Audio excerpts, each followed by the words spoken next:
welcome you to a walk through Thirlmere, New South Wales with Dennis Ashton. Photos courtesy of the Picton and District Historical and Family History Society. Right, Dennis, what can you tell me about this particular photo?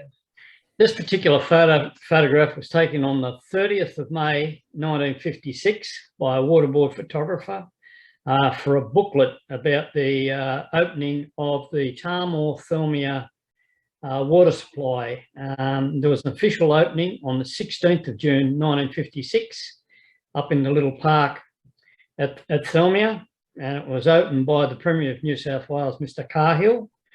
And there's a bubbler in that park with a plaque on it about this very important date about Thirlmere and the water supply. The water supply actually came from Picton's old water supply, which was Bargo Weir on Picton Weir on the Bargo River, and it came 12 months after Bargo had their water supply put on, but they got theirs from the Pan Dam. And as I said before, Picton already had their water supply from that dam from the late 1800s. Now, in this photograph itself, the row of buildings on the left-hand side of the photograph, the first one is of the bakery. In 1956, this would have been owned by Thorntons, Jack and Lola Thornton, and previous to that, it was in partnership with Ivan Dennis and Jack Thornton, sorry. And after Thornton sold it, Ted and Ivy Bonfield had it as a general store. Next to it is the post office with the town's post office telephone on the outside. This there, yeah. And on there's a little doorway going in there. That little doorway goes into, and there's another doorway at the front there, which is not there now. Yeah, keep around the corner to the right, just yep, there. In that part there was the telephone exchange. So if you wanted to make a phone call in Thirlmere, anywhere in the town or out of the town, you'd have to go through the exchange, and they would plug you in. The only two girls that I can remember that were there were Frances Landrigan and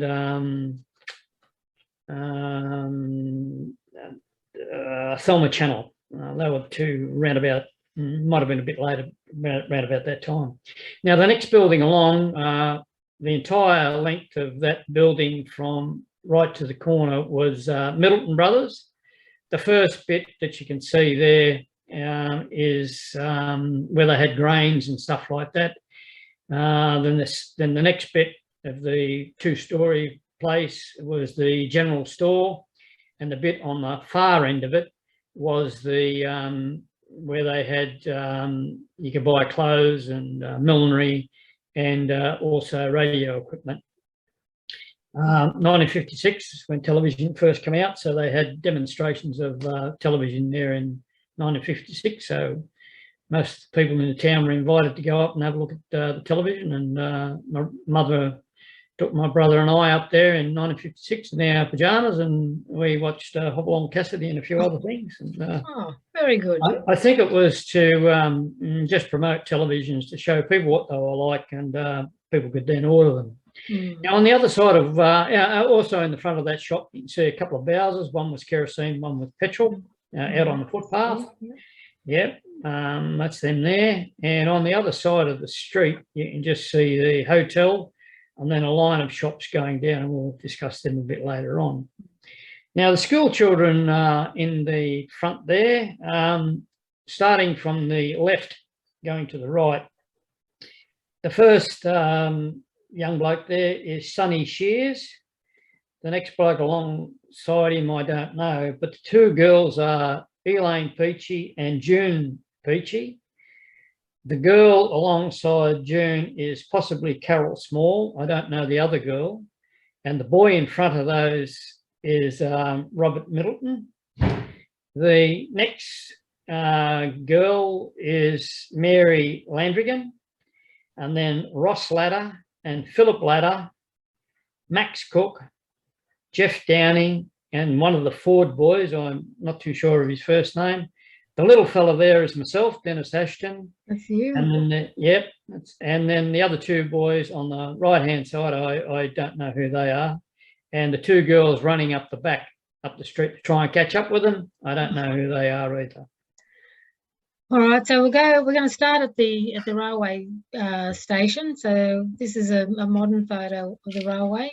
The railway came to Thirlmere in 1867, but there was just a siding at that point in time. And it was called Redbank. It wasn't called Thirlmere then. So, exactly. Yeah.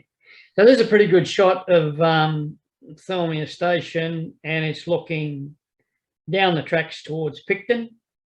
On the extreme left-hand side is the station master's residence. Right. And on the trolley, Fettler's trolley, that looks like 4 Fettlers there with some of their equipment.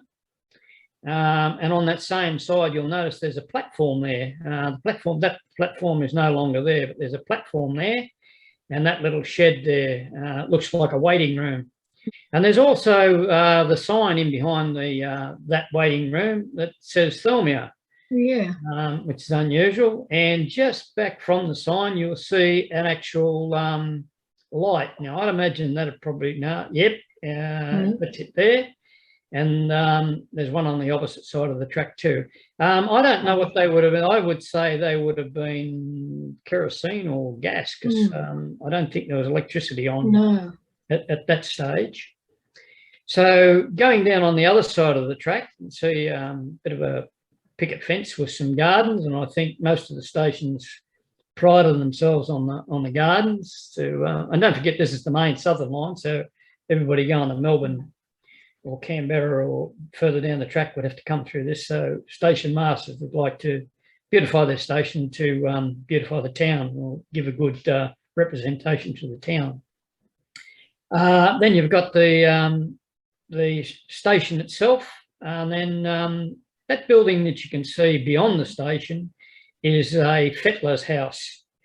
I don't know who would have had it at this stage, but the Fettler's house would have been owned by the Fettler, but the land would have been owned by the railway, so they would have paid quit rent, which means you can own the house on a property, but you don't own the property. So that's the way it would have been. And you see the signals down there; those signals are still in the same place as, or pretty much the same place as what they are now. So it's a pretty good photograph, that one. So with the Fettler's house, as you say, they only owned the house; they didn't own the land. So when they left, they would sell it to the next Fettler. If nobody wanted it, they had the choice of pulling it down and moving it on, or pulling it down and selling it. Another couple of the railway old ones. We've got a 1900 on the left and a 1960s on the right-hand side. Yeah, this is a pretty significant photograph, because on the bottom there you can see the controls for the signals running alongside the line there on that side, and so there must be signals further up the line as well, instead of down the other way where they are currently at the moment, and in the last photograph, previous photograph. Yeah, so that's and you see the gas light or kerosene light there, or whatever it was there. But in the background there, you can see a power pole. So I thought the power got onto Thirlmere about 1940s. I don't know how it ties in with that photograph.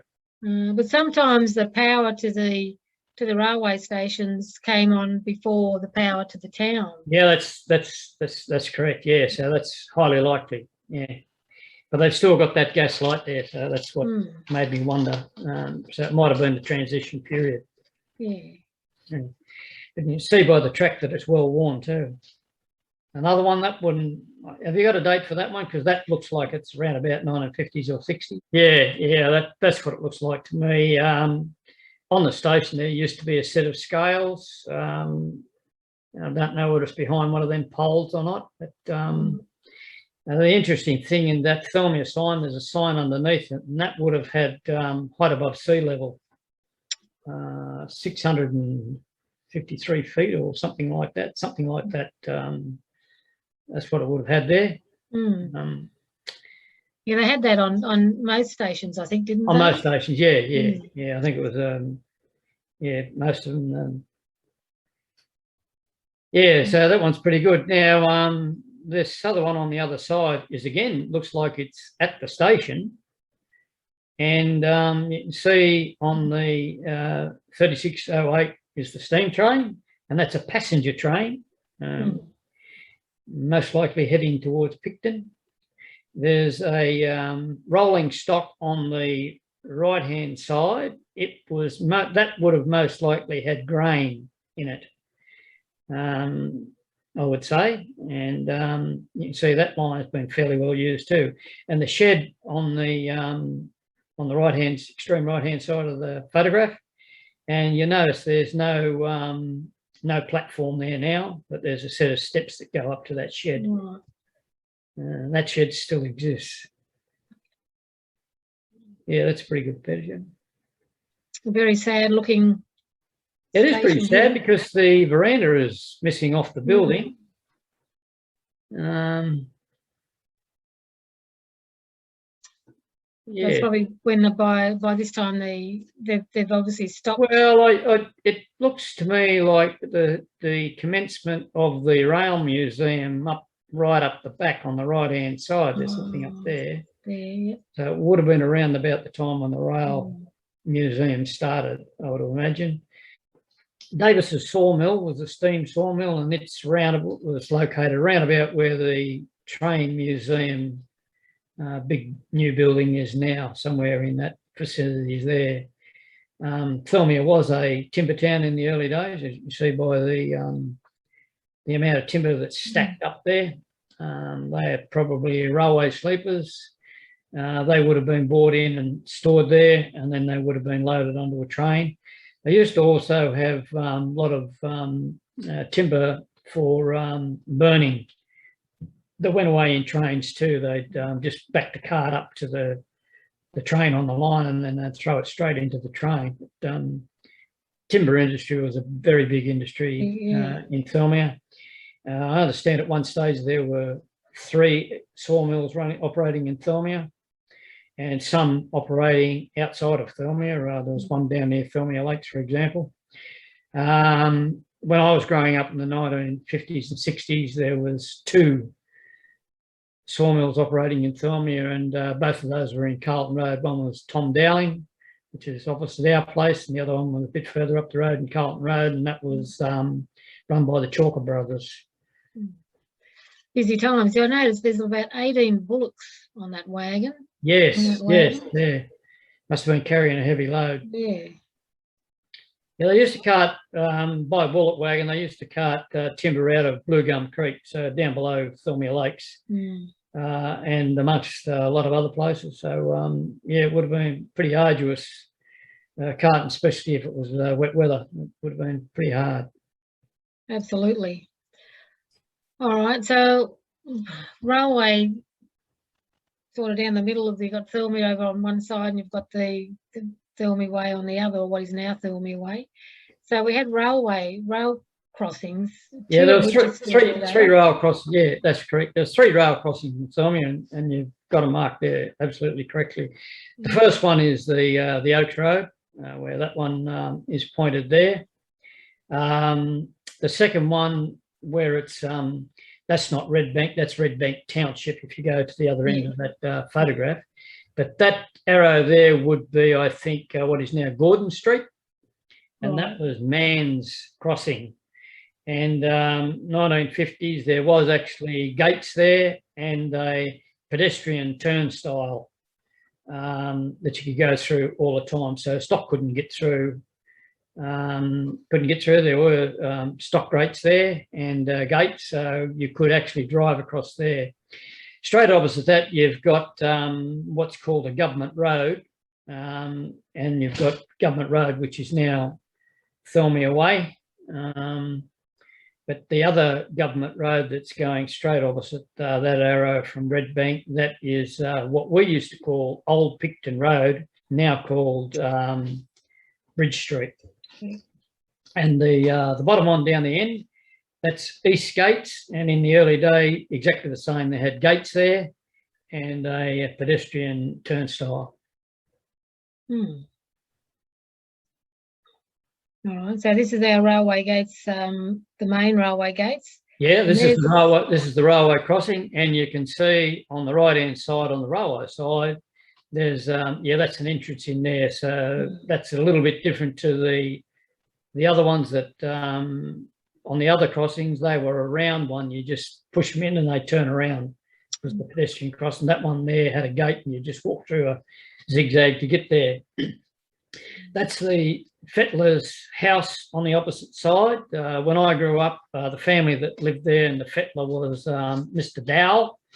And, you know, I went to school, and my brother went to school, and my sisters went to school with their children. And when the Dowells left, another young couple that just got married lived in it, Kerry and Barry Sutton. And Barry worked on the railway line for a while, worked for the railways for a while, I assume as a Fettler.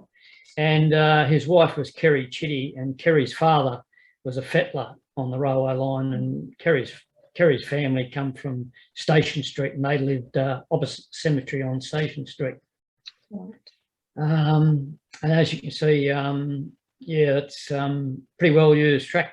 Well, that'd be about the time when the railway finished being used. I would imagine it would have been closed by about that time.